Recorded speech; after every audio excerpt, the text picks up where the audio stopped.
In light of Pastor Billingy's retirement, we decided to go over and speak to her and mark this momentous but bittersweet occasion with an interview, kind of getting to know where they've come from, where they are, and of course, where they're going. So join us as we sit and talk with Pastor Brenda Billingy and her husband, Ed Billingy. So, of course, many of us have been able to benefit from Pastor Brenda Billingy's ministry, but many of us don't know how she actually came into ministry. And so, Pastor B, share with us how you came to Metro the first time under Pastor Roberts. Well, that's probably the most difficult question that you'll ask me today, simply because this was all birthed out of tragedy. Many of you know that Ed's best friend, Duane, is a member at Metropolitan Church, and many years ago, his only daughter died, and we were the ones who supported and tried to help rally our troops together to support the family. When we got the call that they were rushed to the hospital, I remember just thinking to myself, this is going to be a crazy night. And indeed it was. When I got there, all of the young people were gathered from the church. It was very chaotic. They had to find a spot to put us in the chapel. And just trying to keep the young people calm and, trying to help them sort through what was going on that night was really, it was a terrible moment. I remember talking with Pastor Roberts, and he said, I'm way too old to deal with all of this. Can you help us? And so I jumped in. We tried to pull together the ceremony, the service. And the young people sort of gravitated towards me because I was helping them through the grief process. Mm-hmm. When we got through all of that, I guess the request was made from the church to have Pastor Roberts approach Allegheny East Conference and ask if they would have me come to help pastor the church.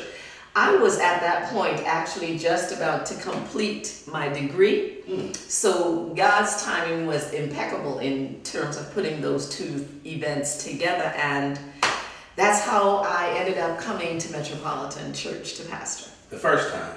The first time. But before we go into any more of that, kind of help us understand, you were firmly established in your first career. How did you get to a place where the church could request of Allegheny East to bring you on?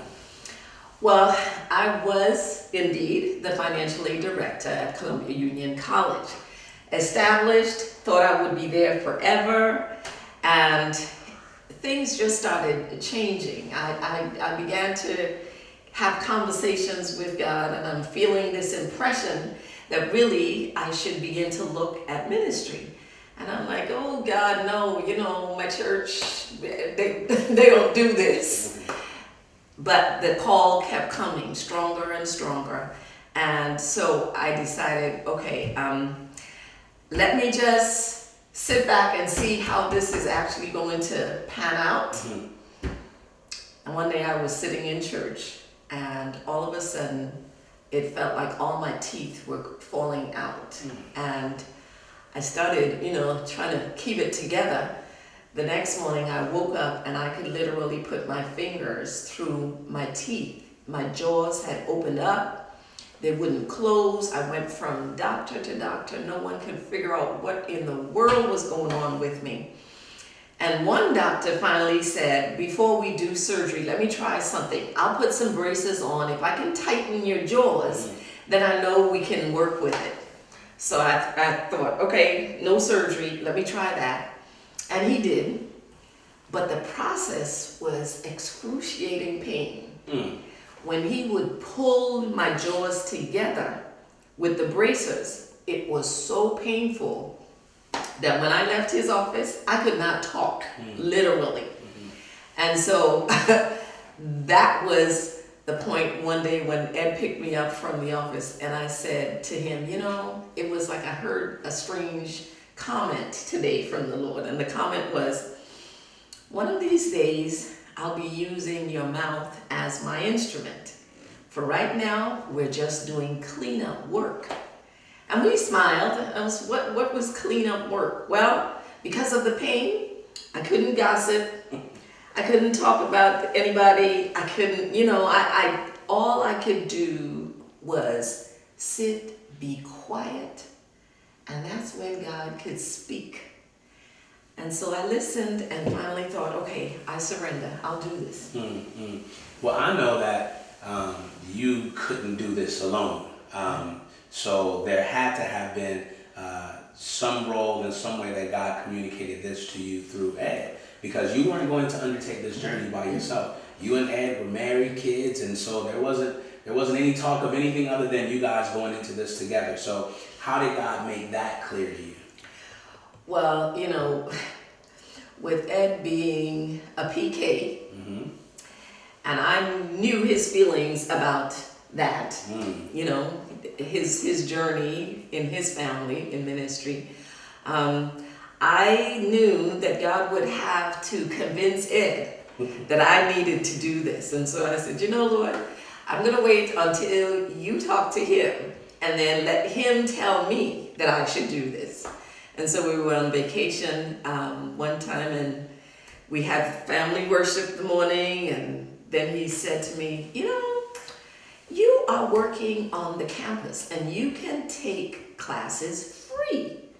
Why don't you just do a theology degree? And I was like, oops, there it is.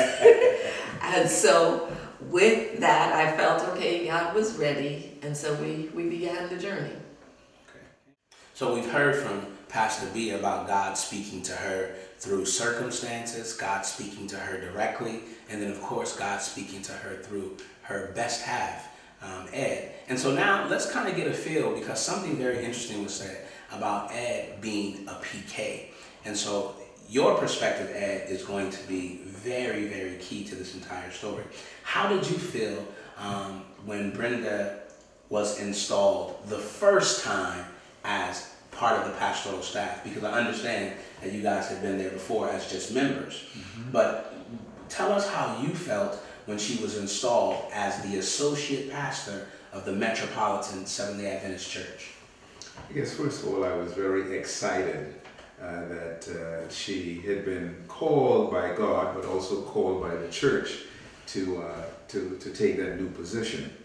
And I, as a pastor's kid, I understood all the challenges much more than she did as to what she would encounter as she walked through that or walked along that journey. My dad was a pastor. I have several sisters who are married to pastors, and some of my best friends are pastors. So I knew that she had very little idea of the challenge that she would be facing. So I did my best to help her, advise her, support her along the way. And initially, because this concept was so new, a female pastor and a supportive spouse, there was no role really that I could pattern myself after. So it made it easy in a sense, but difficult in a sense. So I took the easy path. I said, I was pretty well established in what I was doing, and I just continued to do what I did and allowed her the flexibility to do what she needed to do as the pastor, and supported her whether we needed to go to meetings together. We decided very early in our marriage that we would always travel together on Sabbath morning, so that I would spend whatever time was needed, late meetings at night. I was also involved as part of a ministry, so that we remain cohesive as a family and provided the support that she needed. Now, there is one thing for you to be the associate pastor's husband. The terminology in the church is first lady or first husband or second husband or second wife. But when you guys came back to Metro, she's the senior pastor now. How did, and getting to know you, Ed, I know you're an extremely confident person, but talk to us a little bit about your role as the first husband and how you were able to support her while maintaining your sense of self and identity. Well, coming back to Metropolitan the second time was somewhat challenging because of some of the perspectives that had been relayed to us about some of the concerns of the church. But being at the prior church and her being the senior pastor there allowed her gave her the comfort and an understanding of how to deal with some of the issues that would come up. And so, we talked.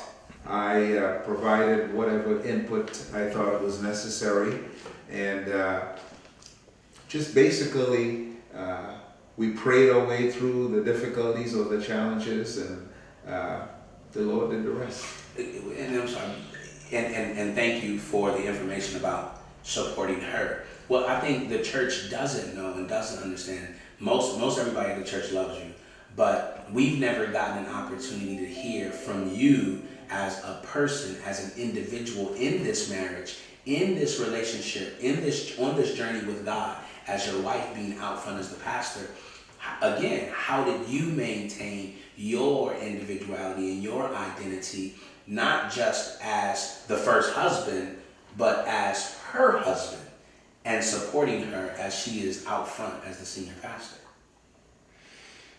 I think people tend to make a big deal about the first and the supporting role, but I didn't see it as a big deal, simply because I think our relationship, by the time she entered ministry, our relationship was well-founded, was fully consolidated, so that, whatever she needed to do, I was in full agreement. I had, when I was growing up as a kid, my dad wanted me to be a pastor. And I decided way back then that that life was maybe a little too difficult for me to deal with. And but God blessed me in another way by providing me with a spouse who wanted to pursue the ministry. And so he gave me a second chance. And I just took advantage of that second chance to be as supportive and as helpful.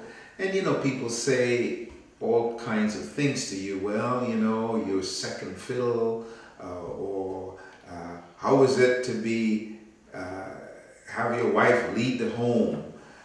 So people say all kinds of crazy things. But once you have a relationship that is well established and is focused between yourself, your spouse, and God, then there's little that anyone can say that would trip you up. Exactly. Can I add something that probably most people may not know right now? Ed's dad actually was the person who, did the ceremony for me coming into ministry. And it was such a biblical moment. It was that Elisha experience. So he came, he robed me, he gave me his Bible. And through the years, as we started off, and things might have been, Dad would step in and give his advice, or we knew he was always praying for us. So we had that extra covering as we started off with ministry. Good. So far we've heard a wonderful story about God calling, about God confirming, husbands being supportive. But as we all know, everything in ministry isn't a bed of roses. And so coming into the Metropolitan Church, which has fluctuated between being the 4th and 5th largest tithing church in the conference, and now stands under Brenda's leadership as numerically the largest church in the conference, we need to now talk about some of those difficult moments, steering a large church, managing these finances. And so we want to ask Pastor B, tell us about some of the difficulties. I mean, we always see you smiling and God will make a way somehow, but... So difficulties began, even before I got there. Through the grapevine, we knew that, all was not well at the church. Some people could appreciate a female pastor, others could not. And because of that, we had to pray a lot before coming in. And I always felt like if God wanted me there, he would make a way to get me there. With that being said, we eventually were hired, got to the church, and the first thing that happened, tornado hit. Mercy. G. Peters, totally demolished. To the right, when you look to the left, there's this massive hole in the ground for the center to be built. And so now I'm looking at two major projects that we have to do something with. It could not stay there. I mean, so now the kids have to be transferred from the school into the church. And we have to figure out how that spacing will work. All of those complications, I just said, okay, God, you brought me here. Now you will figure this out. And we started one step at a time to deal with settling these buildings and getting them up and running. Pastor Billingy, just real quick, and I don't know if many people have heard this story, and just working with you for the last 4 years, I think that's why I know the story. But you keep referring to if God wanted me here, if God wanted me here, and everybody knows about this phenomenal prayer life. But Ed, Brenda, how did you know God wanted you there? Well, and because I believe that is going to be a milestone and a key to how you dealt with the difficulties as they came. So how did you know God wanted you as the senior pastor of Metropolitan Church? So God and I have this weird way of conversing. I journal diligently. And anytime I hear from God, I usually write it down so that there are no questions later as to what he said. And it always happens when I'm about to make a move, it always happens that God will send me a message on a truck. Now, trucks come and trucks go and people don't pay attention to it. But when I have to make a move, there's always a truck that will show up a year ahead of time to tell me where I'm going. So, for example, I'm supposed to come to Metropolitan Church. A year ahead of time, I'm talking to God and I'm saying, okay, God, if I'm going there, I need you to show me a truck. Send me a message. And the second thing I would like is on the radio, if you don't mind, I'd like to hear this song, Beyond the Open Door. Now that's by the Bill Gaither Band. So if anybody found that song to play it on the radio, they had to really do some serious digging to find it. So I'm driving to work one day and I'm laughing at God. I'm saying, God, you know they can't find that song. And about a mile down the road, a truck pulls in front of me with a huge word on the back of it saying Metropolitan. And right as that happens, on the radio in my car begins to play Beyond the Open Door. I pull aside the road and I'm screaming. And I call Ed. I'm like, they're playing the song and I see a truck saying Metropolitan. So I'm going to this church and he's like, Brenda, calm down, calm down. It'll be okay. But I could go back to my journal and see that that's what God said he would do. And so I patiently wait until the doors open, and that's how I always know when it's God. And when she went to Bladensburg Church, she also saw a truck that says Bladensburg. Yeah. So that seems to be both a difficult thing, having to deal with members of the Metropolitan Church not wanting a female pastor, but the difficulty you were able to deal with because you had a clear word from God. And so that's one of the more difficult moments. Tell us about some of the exciting or some of the happy things that have happened since you've been at Metropolitan. Well, I'll stick with my truck story for a minute. So, now the building is up. We've gone through really, and I digress a little bit, we've gone through real difficulty with putting up the building because the contractor dies just as we're about to finish. And when that happens, lawsuits are now flying left and right. So I'm getting like 2 and 3 lawsuits in a week from contractors. And so now I'm dizzy with all of that. But the building is up and we really want to get going. So we plan the grand opening a couple weeks before. They say, no, you cannot get the permit to open the building. I'm like, oh Lord, we got this far and we cannot cancel the opening because now we've scheduled everything to be done. So we get in our cars. This is Pastor Edwards was there at the time. Get in the car and we say we're driving down to the county office and somebody's going to give us a permit.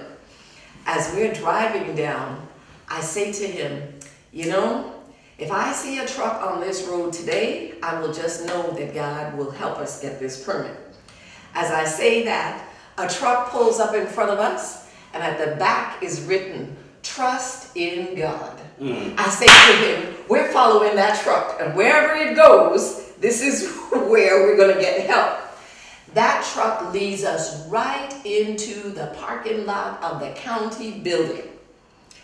We are now excited. We jump out the car, we run up the stairs, and we say, we are here for some help to get our permit. And the lady looks at us and says, I'm sorry, but we don't give permits like that. I said, Miss, please, you don't understand what we have just gone through. We know there's some help here for us, please.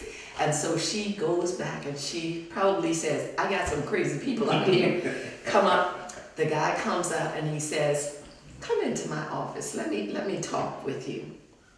We go in, we share the story of all that happened. And the guy said, you know what? There's something about this story that I feel like I need to help you. And long and short was, he got us the permit in time for the grand opening. That was one of my most exciting moments to see how God came through right at the very, the 99th hour, but he showed up right on time. The journey is filled with difficulties and with rewards. But again, this journey has not been one that Brenda has been on alone. And so, Ed, tell us, when have you seen Brenda at her happiest? And what, as she's been the senior pastor of Metropolitan, brings her the greatest joy in ministry? The greatest joy. Brenda, I think, is invested in young adults. And she enjoys her counseling activities with young couples. She loves to do things like baby blessings. She's sort of come up with a slightly different approach to baby blessings. She interviews the parent or the parents before, and she tries to get them roped into different activities of the church. So she is fully invested in young people and in anything that has to do with young adults. She is 100% committed, and she's excited about it. And she's excited about hiring you as the associate pastor, because you infuse a lot of energy into the young adult population. Talk to us a little bit about her counseling.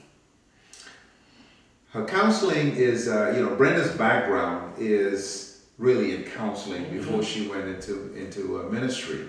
And so counseling comes to her naturally. I think living with me, Yeah. she has to be a good counselor. Praise break, everybody. No, I'm sorry. Go ahead. So she developed these counseling skills. She used it while she was in financial aid. So when she came into ministry, she had a rich background in counseling.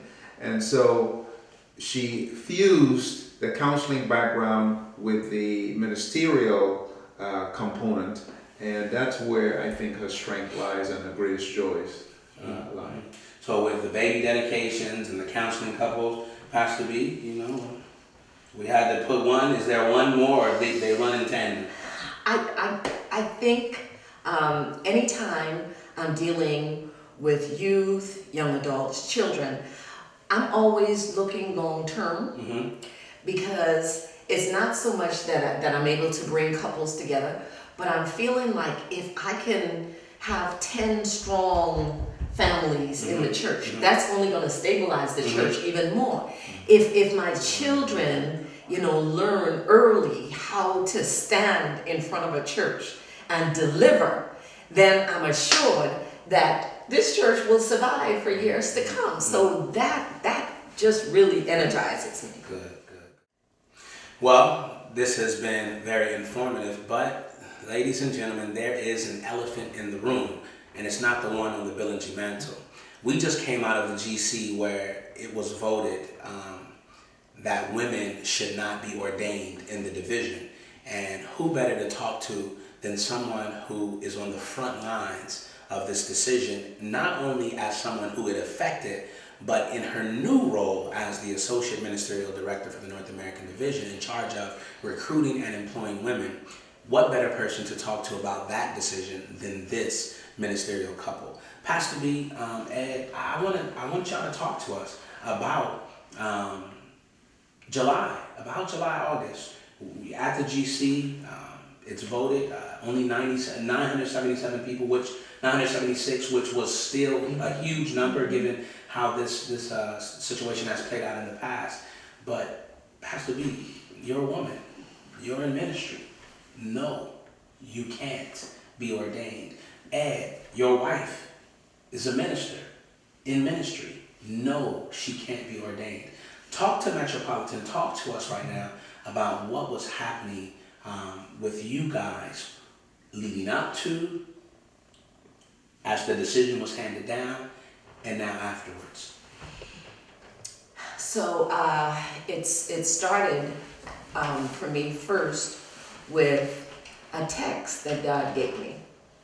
And it is, you have not chosen me, but I have chosen you and ordained you so that you can bring forth fruit and your fruit should remain.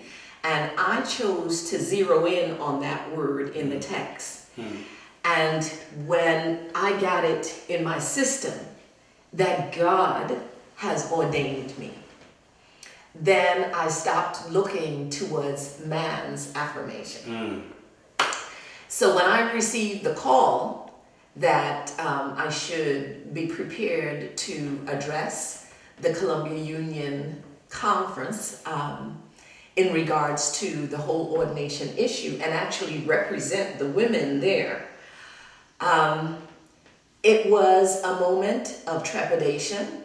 However, remembering the text and remembering that I have a legacy, that, there are a number of women that will be coming behind me, I decided, okay, God, I'm going to try to do my best with this. And so that's how the ordination process began at Columbia Union. Getting to the GC and, realizing that this probably will not be the time that it will go through, I decided in my mind that I am going to not just focus on that issue because it could be discouraging, but I also wanted to focus on supporting and encouraging women who were probably in ministry for a shorter time and those who were still making a decision to go into ministry. I wanted to be able to support them and encourage them and keep them focused. So I chose to look at the glass half full rather than half empty. And even though the decision was not what I would have wanted it to be, I still thank God that it's not where it used to be, and that He will continue to move this forward until we realize that in this environment we need all hands on deck, male and female, and God will one day make that happen. Ed, anything? You know, I didn't expect any different outcome than the one we got at the General Conference, because I felt that we were asking the right question to the wrong constituency. We're dealing with delegates from all over the world, and these delegates come from many countries where women are not treated equally, where women are not given the same homage as men do. So when you ask delegates from those countries to vote on women's ordination, the outcome is expected. That is, they would not support it. So that question has to be asked to the right constituency, which is the Western countries that treat women equally and fairly. So I was not disappointed. I mean, because I expected that outcome. But from the perspective of, I think, the female pastors who would be subject to questions, I felt disappointed that the outcome was not supportive in that respect. But, you know, God calls, and when God calls, you follow. And this is what Brenda did.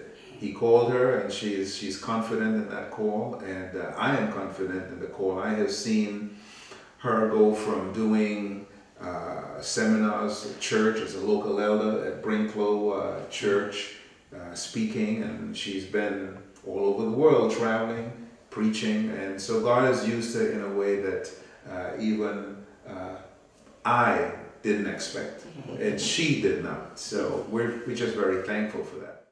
Well, maybe some of you have learned some things you never knew about the Billingys, and maybe some of you have just had the call that God placed on this couple's life reaffirmed, and are now prepared to embrace whomever the Lord would send in their stead. But having been here as having had the second longest tenure as a pastor at Metro, I'd like to hear from the Billingys where they've seen it grow and where they'd like to see Metro go. Well, when we came back the second time around, a lot of the members said to me, Pastor, we have an immediate problem that we need to address. And that was that the young people in the church had gone to other places. We had new churches open up in the area that seemed attractive, and so some of our young people had gone. And so I'm thinking, well, what did we do to keep them? Or what can we do to keep them? And so we started making some changes at the church, as you know, and to see the young people begin to come back to the church, and not just come back and sit in the pews, but come back and get involved in ministry. That to me has been the greatest blessing that I have experienced at the church, and I'm truly, truly thankful for that. My Bible, because you know I always look to that, I have a text dated and marked that said that God will bring young men like a flock into the church. And so the Sabbaths when we were baptizing and young men were coming into the water, I was like, God, I live to see this text come to pass. And I'm truly, truly grateful. And so where do you see it going?